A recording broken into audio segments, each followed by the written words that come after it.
Hasanpura news express और हमारी team आ पहुंची है गायघाट पंचायत में, जहां हमारे साथ मौजूद हैं क्षेत्र संख्या 13 के भावी जिला पार्षद प्रत्याशी ऋषिदेव जी। इनसे मिलकर बातचीत करेंगे और जानेंगे विकास के मुद्दों पे, यहां पे गायघाट का जो सूरत हाल है उसके बारे में। तो सबसे पहले इनसे जानेंगे कि यहाँ का स्थिति और इस रोड के बारे में, जो आप सीधे देख सकते हैं हमारे चैनल के माध्यम से। सबसे पहले आप देख लीजिए ये रोड का जो हालात है, गायघाट का जो सीधा उसरी से हसनपुरा मिलती है ये रोड, और इधर आप चले जाएंगे तो आंदर की तरफ ये रोड मिलती है। लेकिन इस रोड का स्थिति ये है कि पूरी तरीके से यहाँ पर जर्जर ये रोड हुआ है और चारों तरफ गड्ढा ही गड्ढा है, उसमें पानी टिक जाता है बिना बरसात का। अगर यहाँ पे बरसात हो जाए तो चलना भी मुश्किल हो जाता है, ये यहाँ का हालात है। तो बात करते हैं हम ऋषिदेव जी से। सबसे पहले सर, स्वागत है आपका हमारे चैनल पर। हसनपुरा इस चैनल को मेरे तरफ से और इस चैनल को देखने वालों को हार्दिक शुभकामना, बहुत बहुत बधाई। जो ये रोड की स्थिति है, काफ़ी दिनों से हम भी इस रास्ते से आते जाते हैं, देखते हैं बहुत जर्जर स्थिति है। यहाँ की जो प्रतिनिधि रह चुके हैं या प्रतिनिधित्व कर रहे हैं, उनको ये रोड हमको लगता है कि दिखाई देता है कि नहीं दिखाता है, देता है कि वे हवा में चलते हैं। ये रोड की स्थिति बहुत ख़राब है। अगर यहाँ के मतदाता मालिक, यहाँ के जनता जनार्दन मुझे जिताती है तो मेरा प्राथमिकता सबसे पहले मैं इसी रोड को, हसनपुरा उसरी जाने वाली रोड को बनाने के काम करूँगा। आप पूरे क्षेत्र में जनसंपर्क कर रहे हैं, आपके नज़रिए से क्षेत्र संख्या 13 में क्या क्या समस्या अभी तक ज़्यादा उजागर है? अभी मैं तो क्षेत्र संख्या 13 में भ्रमण कर रहा हूँ। गायघाट के जो रोड की स्थिति है, नाली गली की स्थिति है, काफ़ी जर्जर है। जिधर जाइए ना विकास नहीं हो पाया है जो विकास होना चाहिए। जनता अपना बहुमूल्य वोट देकर प्रतिनिधियों के आशा के साथ जिताती है कि जीतने के बाद मेरे क्षेत्र में काम करेंगे। लेकिन यहाँ जो पूर्व में जिला परिषद उम्मीदवार रह चुके हैं, यहाँ विकास के नाम पे जनता को केवल ठगने के काम किया है, कहीं विकास का काम नहीं पूरा हुआ है। अगर आप यहाँ से जीतते हैं तो आप इस विकास को किस तरह से लेकर जाएंगे आगे? मैं अगर यहाँ की जनता, यहाँ के मतदाता मालिक क्षेत्र संख्या 13 से मुझे विजयी बनाती है तो मैं आशा नहीं बल्कि पूर्ण विश्वास के साथ कहता हूँ कि सबसे पहले गायघाट वाला जो रोड है उसको मैं बनाने का काम करूँगा और जनता के एक एक मत को कोशिश करूँगा चुकाने के लिए कि विकास ही विकास 13 नंबर क्षेत्र संख्या में विकास ही विकास दिखाई दे। नल जल का जो योजना चला है सरकार की तरफ से, हर पंचायत में जो नल जल का काम हुआ है, क्षेत्र संख्या 13 में उसकी स्थिति बहुत सी जर्जर है, इसके बारे में आप क्या कहेंगे? देखिए, सरकार की तो ये योजना बहुत अच्छा योजना थी कि सबके घर, हर घर नल जल के जो योजना है, हर घर में शुद्ध पानी मिले, जल मिले। लेकिन जो ये काम कराया गया है जिसके द्वारा, संवेदक के द्वारा, ये काम पूर्ण रूप से ठीक ढंग से नहीं कराया गया है।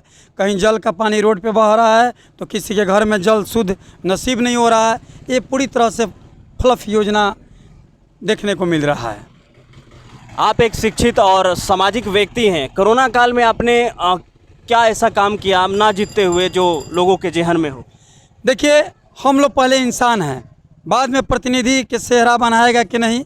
इंसान के नाते कोरोना काल में जितना हमसे हो सका लोगों के बीच जाना, लोगों के दुख सुख में बांटना, मास्क, सैनिटाइज़र, हैंड वॉश, लोगों की क्या परेशानियां हैं, ऑक्सीजन की किल्लत थी, उसमें भी जितना संभव हो सका हमने क्षेत्र में घूमकर लोगों का अपने प्रयास से जितना हो सका उतना काम किया। आपने आपसे जितना हो सका आपने किया है। आप बने रहिए हमारे साथ। कुछ यहाँ के स्थानीय लोग हैं, इनका मत क्या है इस मुद्दे पर मैं जानूंगा और बात करूंगा। जी, आप अपना परिचय देते हुए ये बताइए, क्यों आप यहाँ नहीं रहते हैं?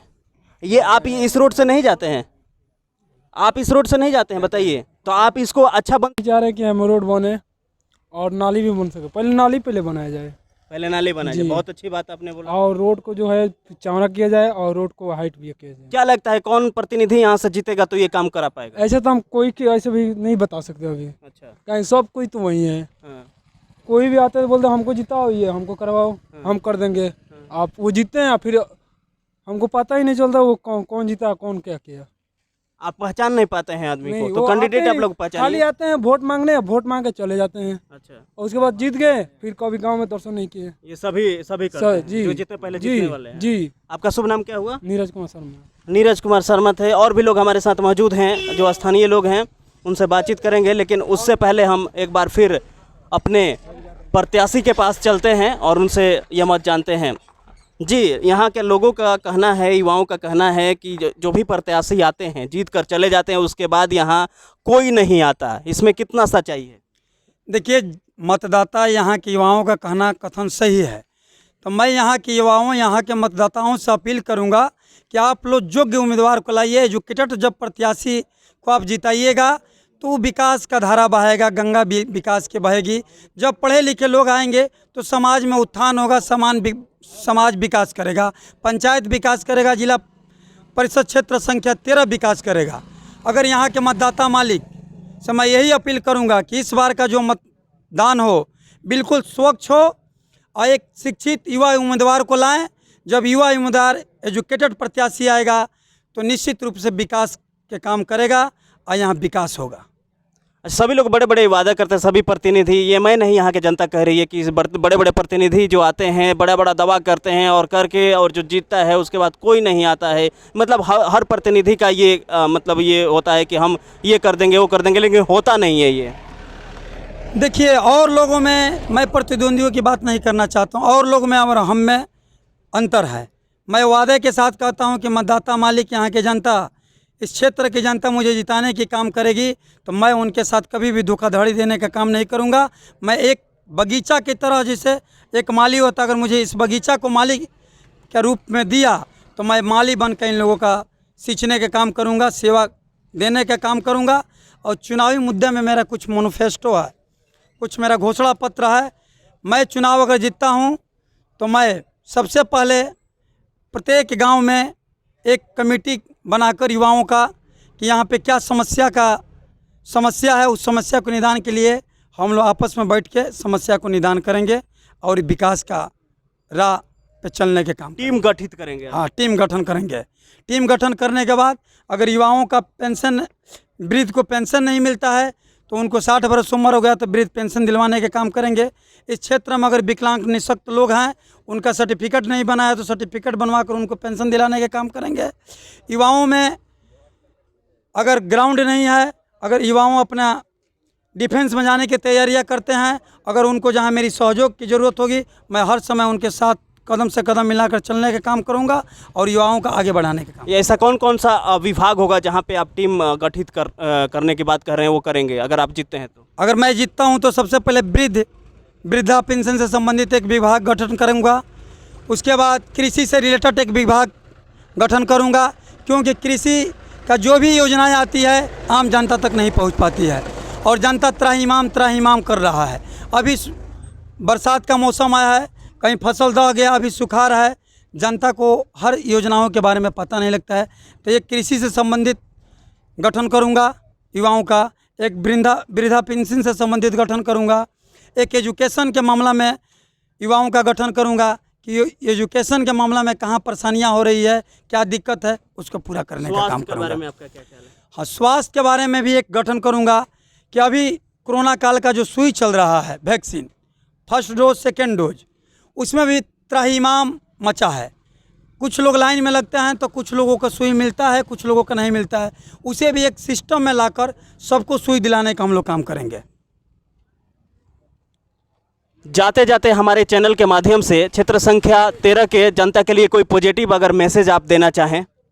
मैं यहाँ के जनता से यही अपील करूँगा कि इस बार का चुनाव होगा पूर्ण रूप से निष्पक्ष चुनाव होगा और एक एजुकेटेड प्रत्याशी को लोग चुने, किसी को बहकावे में ना है, ना जात में, ना पात में, ना किसी ग्रामीणों की बात में। इस बार का चुनाव पड़े एक एजुकेटेड प्रत्याशियों के पक्ष में। इतना ईवीएम का बटन दबा दे कि आने वाले समय में एक मैसेज आए क्षेत्र संख्या 13 से जिला परिषद के कि यहाँ की जनता ने गुलबंद होकर एक एजुकेटेड प्रत्याशी को लाने का काम किया है। कि मैं वादा नहीं बल्कि विश्वास के साथ कहता हूँ कि यहाँ से जीतने के बाद मैं सिवान के 38 जिला परिषद में सबसे सुंदर, सबसे विकसित और सबसे अच्छा क्षेत्र संख्या 13 को निर्माण करने का काम करूँगा। सबका साथ, सबका विकास, सबका विश्वास के साथ मैं चलने